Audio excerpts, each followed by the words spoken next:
வணக்கம் நேயர்களே.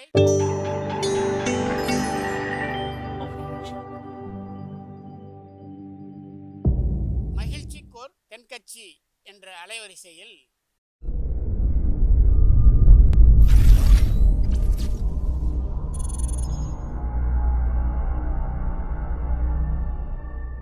சிரிப்போம், சிந்திப்போம், செயல்படுவோம் என்ற தொடர் நிகழ்ச்சி தினமும் காலை 8 மணிக்கு யூடியூப் அலைவரிசையில் ஒளிபரப்பாகும் என்பதை மகிழ்ச்சியோடு தெரிவித்துக் கொள்கிறோம்.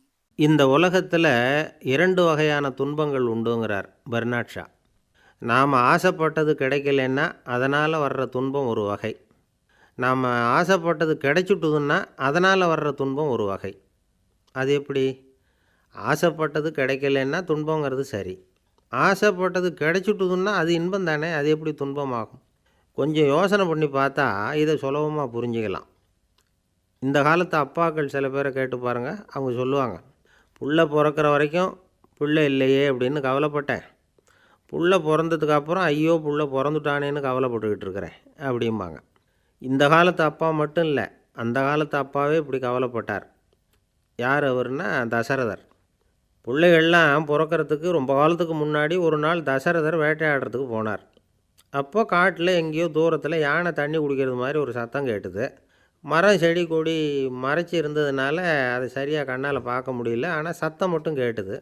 உடனே தசரதர் என்ன பண்ணார், சத்தம் வந்த திசையை நோக்கி அம்பை விடுறார். அவ்வளோதான், ஐயோ அம்மா அப்பான்னு கத்துற சத்தம் வருது. அப்புறம் ஓடி போய் பார்த்தா அது மனித குரல். அங்கே குளத்தில் தண்ணி மூண்டுக்கிட்டு இருந்த ஒரு முனிகுமாரன் மேலே அம்பு பாஞ்சிருக்குது. அவன் தன்னுடைய கண்ணில்லாத அப்பா அம்மாவுக்காக தண்ணி மூடுறதுக்காக அங்கே வந்தவன் இப்போ சாவ கிடக்கிறான். தசரதர் பதறி போய் நிற்கிறார். அவன் இவரை பார்த்து, நான் சாவறதை பற்றி கவலைப்படலை, கண்ணில்லாத எங்கள் அப்பாவும் அம்மாவும் அதுவும் அந்த மரத்தடியில் இருக்கிறாங்க, அவங்க குடிக்கிறதுக்கு இந்த தண்ணியை கொண்டுகிட்டு போய் கொடுங்க அப்படிங்கிறான். அந்த கண்ணில்லாத முனிவர் தசரதனுக்கு சாபம் கொடுக்குறார். நாங்கள் எப்படி புத்திர சோகத்தால் சாக போகிறோமோ அதே மாதிரி நீயும் சாக போகிற, ஆனால் உன்னுடைய புத்திரன் சாக மாட்டான், அவன் பிரிவினால் நீ சாக போகிற அப்படிங்கிறார். சாகிறத பற்றி, அதாவது நாம் செத்துருவோங்கிறத பற்றி தசரதன் முதல்ல கவலைப்படலை. ஏன்னா அப்போ அவருக்கு புள்ள இல்லை. ஆனால் ராமன் பிறந்ததும் எப்போ ராமன் தன்னை விட்டு பிரிவானோ தனக்கு சாவு வருமோ அப்படின்னு யோசிக்க ஆரம்பிக்கிறார். அதனால தான் விஸ்வாமித்திரர் ராமனை தா அப்படின்னு சொன்னதும் மார்பில் வேல் நுழைஞ்சி அதனால் உண்டாகிற புண்ணில் நெருப்பு நுழைஞ்சா எப்படி இருக்குமோ அப்படி தவிச்சார் அப்படின்னு கம்பன் சொல்லுவான். கண்ணிலான் பெற்றிழந்தான் என உழந்தான் அப்படின்னு கம்பர் வாக்கு. அதாவது கண்ணில்லாதவன் கண்ணை பெற்று அதை திடீர்னு இழந்துட்டால் எப்படி தவிப்பானோ அது மாதிரி தவிச்சான் அப்படிங்கிறது அவருடைய விளக்கம். இங்கே கண்ணிலான்ங்கிறது இந்த சாபம் கொடுத்த முனிவரையும் குறிக்கும். அவர் எப்படி தம்முடைய மகனை இழந்து தவிச்சாரோ அப்படி தவிச்சான் அப்படின்னு அர்த்தம் பண்ணிக்கலாம். இப்போது தசரதன் நிலையை நினச்சி பாருங்கள், பெர்னாட் ஷா சொன்னதையும் நினச்சி பாருங்கள்.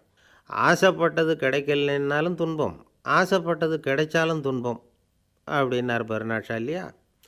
அதனால் ஆசைப்பட்டது கிடைச்சாலும் ஒரு வகையில் துன்பம்தான். ஒரு திருடன் ஒரு கோவில் வாசலில் ஒரு மரத்தடியில் கையையும் காலையும் உதறிக்கிட்டு வாழ்ன்னு கத்திட்டு கிடக்கிறான். அவனுடைய சிநேகிதன் ஒருத்தன் வந்தான். ஏன்டா இப்படி கத்துறேன்னு கேட்டான். சாமி கழுத்தில் இருக்கிற நகையை திருடணும்னு ஆசைப்பட்டேன், ஆசைப்பட்டது எனக்கு கிடைச்சிட்டுது, அதுக்கப்புறம் அந்த நகையை அதோ அந்த கருங்கல் தூணில் இருக்கிற சிங்கம் சிலை இருக்குதே அது வாய்க்குள்ளே ஒளிச்சு வச்சுருந்தேன், இன்றைக்கி காலையில் அந்த சிங்கம் சிலை இருக்குதே அது வாய்க்குள்ளே கையை விட்டேன் நகை எடுக்கிறதுக்கு, அது கடிச்சுட்டுது, அதுதான் சொல்கிறேன்னா. கருங்கல் சிலை எப்படிடா கடிக்கும் அப்படின்னு கேட்டான் அவன். கடித்தது அந்த சிலை இல்லை, அது வாய்க்குள்ளே இருந்த ஒரு தேள் அப்படின்னு சொல்லிவிட்டு மறுபடியும் துள்ள ஆரம்பித்தானான் இவன். ஐயா தென்கட்சி கோ சுவாமிநாதன் அவர்களின் மகிழ்ச்சிக்கோர் தென்கட்சி தொடர் நிகழ்ச்சியினை கேட்டு பயன்பெறுங்கள். நிகழ்ச்சியினை பிடித்திருந்தால் உங்களுக்கு கமெண்ட் பாக்ஸில் உங்கள் கமெண்ட்டுகளை பதிவு செய்யுங்கள், ஷேர் செய்யுங்கள், லைக் செய்யுங்கள், கண்டிப்பாக சப்ஸ்கிரைப் செய்யுங்கள். நன்றி, வணக்கம்.